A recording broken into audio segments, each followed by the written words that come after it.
Hello guys, you are watching my video channel SN Dikshit Learning.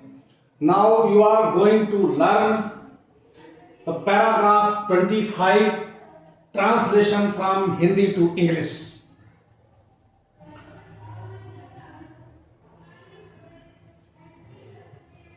अपना ये channel start करें translation. उसके पहले रिक्वेस्ट करता हूं कि अगर आप पहली बार मेरे चैनल पर आए हैं तो इसको सब्सक्राइब करें, अन्यथा इसको शेयर करें, लाइक करें। चलो स्टार्ट करते हैं। किसी देश की संस्कृति अपने को धर्म, दार्शनिक विचार, कविता तथा कला के रूप में अभिव्यक्त करती है। देखिए पैराग्राफ ये भारतीय संस्कृति से जुड़ा हुआ है। सेंटेंस थोड़े लंबे हैं और जो वर्ड है वो भी थोड़ा डिफिकल्ट है, इसलिए थोड़ा ध्यान देने की जरूरत है। बड़े सेंटेंस को देख करके घबराइएगा नहीं, सिस्टम को समझ लीजिए। किसी देश की संस्कृति अपने को धर्म, दार्शनिक विचार, कविता तथा कला के रूप में अभिव्यक्त करती है, अभिव्यक्त करती है। ये वर्ब है, तो सबसे पहले वर्ब को हम इसमें ट्रेस आउट करते हैं कि वर्ब क्या है। अभिव्यक्त करती है वर्ब है, लेकिन कौन अभिव्यक्त करती है? तो अब किसी देश की संस्कृति, ये जो आप पार्ट देख रहे हैं, ये पार्ट है, इसका सब्जेक्ट है। तो culture, the culture of any country, ये इसमें कोई प्रॉब्लम नहीं है, इतना तो आप कर ही लेंगे। The culture of any country, किसी देश की संस्कृति अब क्या करती? एक्सप्रेस करती है। तो आप एक्सप्रेस को लिख दीजिए कि expresses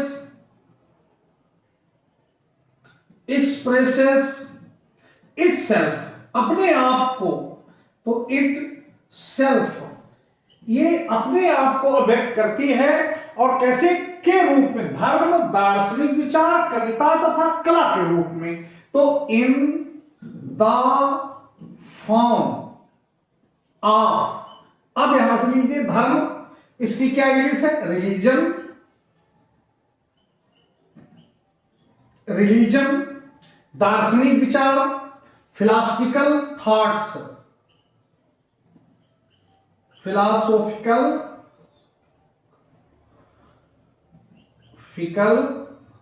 thoughts, philosophical thoughts, poetry लिखिए यहां, जो कविता का मतलब यहां कोई पूरी पोएम्स समूह से है। पोएट्री, द कला एंड आर्ट, देखिए कितना सिंपल हो गया। The culture of any country expresses itself, अपने आप को अभिव्यक्त करती है, in the form of religion, philosophical thoughts, poetry and art. यह उल्लेखनीय है, तो इट इज, अब नोटेबल आप लिखे या नोटवर्थी?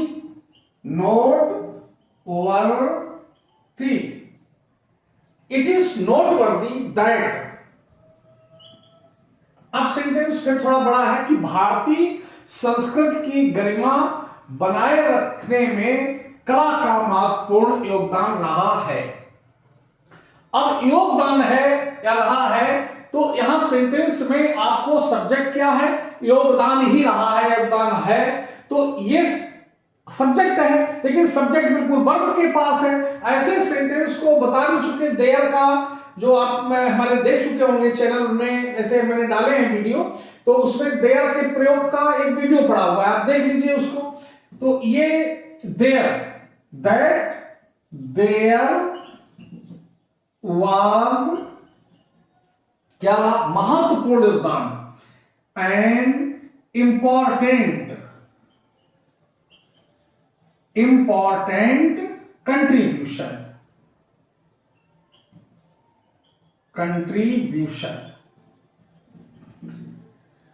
There was an important contribution, और काहे में रहा है?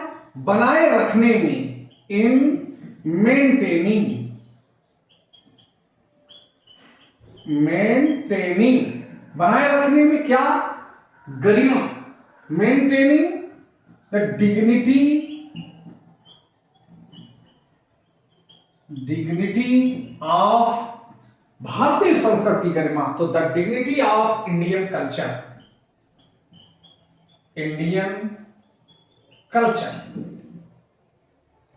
इसीलिए, अब यहां इसलिए नहीं है, इसीलिए है, तो इसलिए के लिए therefore, लेकिन इसीलिए थोड़ा यहां स्ट्रेस ज्यादा है, तो क्या लिखेंगे, that is why, that is why धर्म एवं कला को भारतीय संस्कृति का दर्पण कहा गया है। कहा गया है, किसको कहा गया है, धर्म एवं कला को, तो that is why religion, religion and art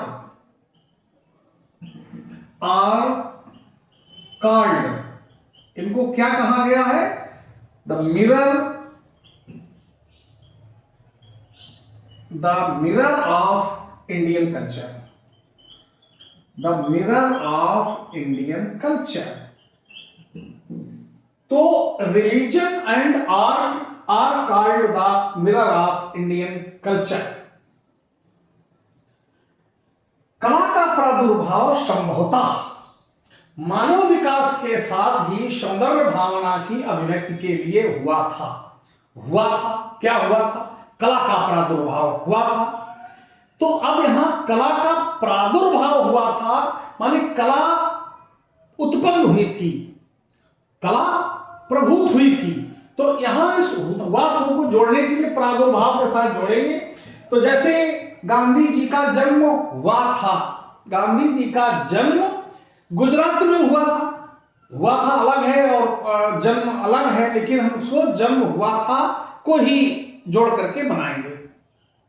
तो कला का प्रादुर्भाव, तो कला उत्पन्न हुई थी, तो क्या कहेंगे, आर्ट क्या हुई थी, इमर्जेंस, प्रादुर्भाव होना, इमर्ज्ड, आर्ट इमर्ज्ड, माने कला का प्रादुर्भाव हुआ था। आर्ट यहां प्रोबेबली शब्द संभवता, तो आर्ट प्रोबेबली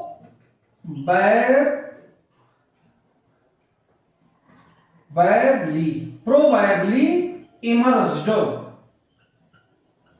ये आर्ट प्रोबेबली इमर्ज्ड, संभवतः कला का प्रादुर्भाव हुआ था।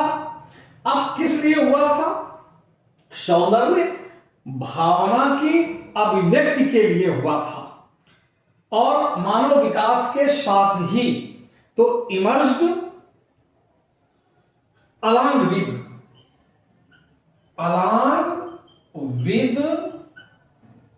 the development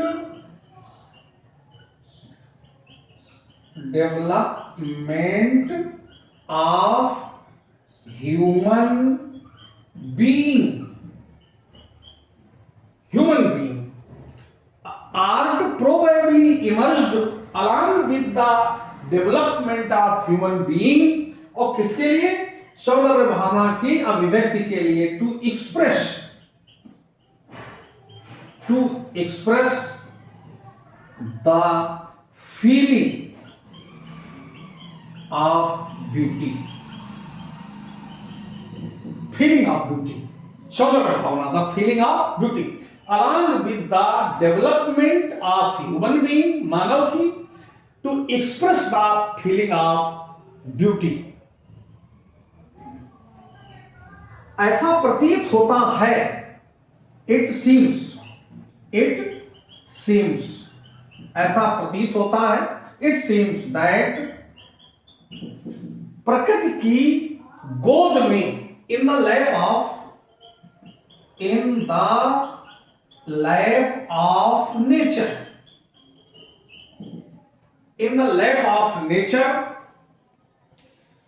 विकासोन्मुख मानव ने कला का सृजन करके विकसित किया। तो ये सब्जेक्ट तो यही है, विकासोन्मुख मानव ने।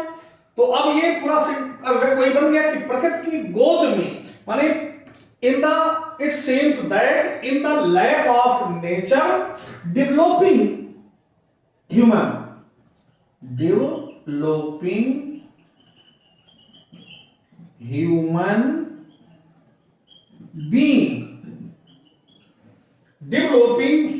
being ने क्या किया, कला का सृजन करके उसे विकसित किया। तो कला का पहले सृजन किया माने created and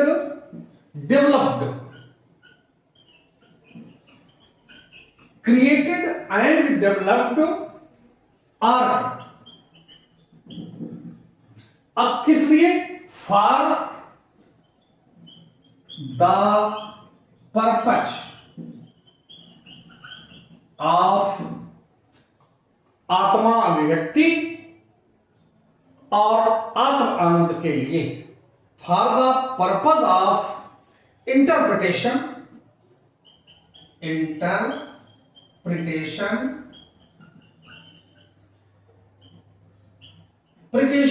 and inner pleasure, Atmanand inner pleasure.